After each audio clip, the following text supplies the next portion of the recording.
پیاز نگینی شده رو با مقداری روغن تفت بدید. زردچوبه، فلفل سیاه، فلفل قرمز اضافه کنید و تفت بدید.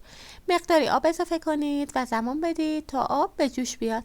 سپس کوفته ها رو به همراه طرخان خشک به آب در حال جوش اضافه کنید و به مدت 40 دقیقه با درب باز روی حرارت متوسط قرار بدید.